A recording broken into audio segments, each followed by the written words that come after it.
Présent au sein des 12 coups de midi depuis le 20 janvier 2021, Bruno a marqué l'histoire du jeu présenté par Jean-Luc Reichmann de son empreinte le vendredi 13 août 2021.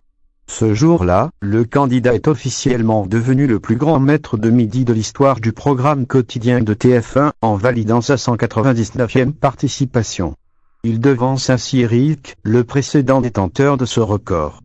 Toutefois, ce dernier conserve pour l'instant le record de gain de l'émission, 921 316 €.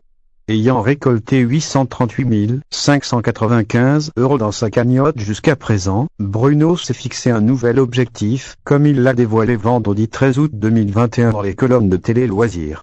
En fait, le plus grand maître de midi de l'histoire, qui possède 77 coups de maître ainsi que 7 étoiles mystères à son actif, souhaite désormais battre le record du monde de Marie-Christine. Pour rappel, l'ancienne candidate de l'émission Tout le monde veut prendre sa place, désormais présentée par Laurence Boccolini, avait remporté pas moins de 213 victoires au sein du jeu quotidien de France 2.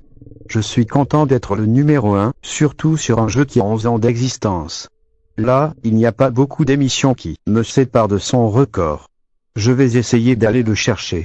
Je vais rester concentré. Ce serait dommage de m'arrêter avant, a déclaré Bruno, qui est assailli de prétendantes depuis qu'il participe aux 12 coups de midi sur TF1. Plus de 150 000 € de cagnotte manque encore une fois ce premier objectif atteint, Bruno pourrait s'en fixer un autre encore plus grand, devenir le plus grand gagnant de l'histoire des jeux télévisés en France. Pour y parvenir, le candidat va devoir non seulement battre le record de gain d'Eric dans les 12 coups de midi, mais également dépasser le million d'euros récolté au sein de sa cagnotte. Un objectif que l'actuel maître de midi n'estime pas encore à sa portée pour l'instant. J'en suis encore loin. C'est difficile d'en faire un objectif aujourd'hui. Plus de 150 000 € de cagnotte manque encore. C'est énorme comme montant.